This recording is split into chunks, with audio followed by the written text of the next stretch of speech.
নমস্কাৰ এই মুহূৰ্তত আহি পৰিছে ৰাতিপুৱাৰ কেইবাটাও গুৰুত্বপূৰ্ণ খবৰ আজি হৈছে ৩০ জুন গোটেই অসম তথা ভাৰতৰ বিভিন্ন প্ৰান্তৰ পৰা আৰু এনেধৰণৰ গুৰুত্বপূৰ্ণ খবৰসমূহ নিতৌ চাবৰ কাৰণে আমাৰ এই চেনেলটো ছাবস্ক্ৰাইব কৰি ভিডিঅ'টোত এটা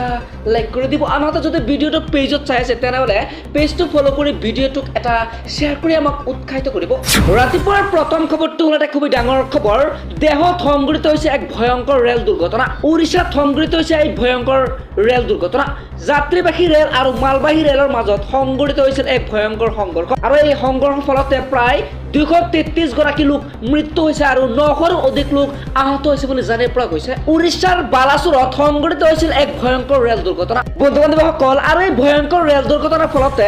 233 জন লোকৰ মৃত্যু হৈছে আৰু 900ৰো অধিক লোক আহত হৈছে বুলি জানিব পৰা গৈছে আৰু এই ভয়ংকৰ ঘটনাৰ ফলতে ৰেলৰ ডবৰ পৰা ওলাইছে ইজনৰ পিছত সিজনৰ মৃতদেহ বন্ধু-বান্ধৱীসকল যিকোনো সহায়ৰ বাবে এটা হেল্পলাইন নম্বৰ মুকলি কৰা হৈছে আৰু আপোনালোকে যিকোনো সহায়ৰ বাবে ফোন কৰিব পাৰিব এই বিশেষ নম্বৰ কেইটা মুকলি কৰা হেল্পলাইন নম্বৰটো হৈছে 0678226286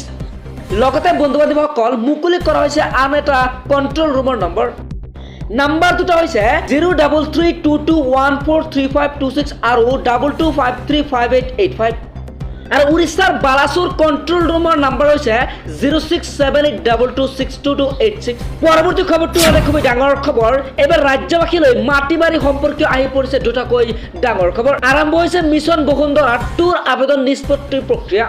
বন্ধু-বান্ধৱীসকল অতি শীঘ্ৰেই সম্পূৰ্ণ কৰা হ'ব আবেদন নিষ্পত্তিৰ প্ৰক্ৰিয়াৰ বাবে জিঅ'টেক ফটো সংগ্ৰহৰ প্ৰক্ৰিয়া কাইলৈৰ পৰা ৰাজ্যত আৰম্ভ হৈছে ই খাজনাৰ প্ৰক্ৰিয়া বন্ধু-বান্ধৱীসকল আপোনালোকে অনলাইন পৰ্টেল যোগে আদায় দিব পাৰিব মাটিৰ খাজনা আৰু এতিয়াৰ পৰা খাজনা দিবলৈ যাব নালাগে আপোনাৰ কাৰ্যালয়লৈ আপুনি কেৱল ঘৰতে বহি আপোনাৰ হাতত থকা মোবাইলত iwas2.assam.gov.in লগ ইন কৰক আৰু আপোনালোকে UPI debit card credit card net বেংকিঙৰ জৰিয়তে দিব পাৰিব মাটিৰ খাজনা আৰু এই ক্ষেত্ৰত আপোনালোকৰ বাবে মুকলি কৰা হৈছে এটা বিশেষ হেল্পলাইন নম্বৰ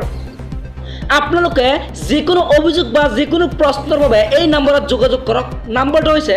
1800345357 নম্বৰ পৰৱৰ্তী খবৰটো হ'ল এটা গুৰুত্বপূৰ্ণ খবৰ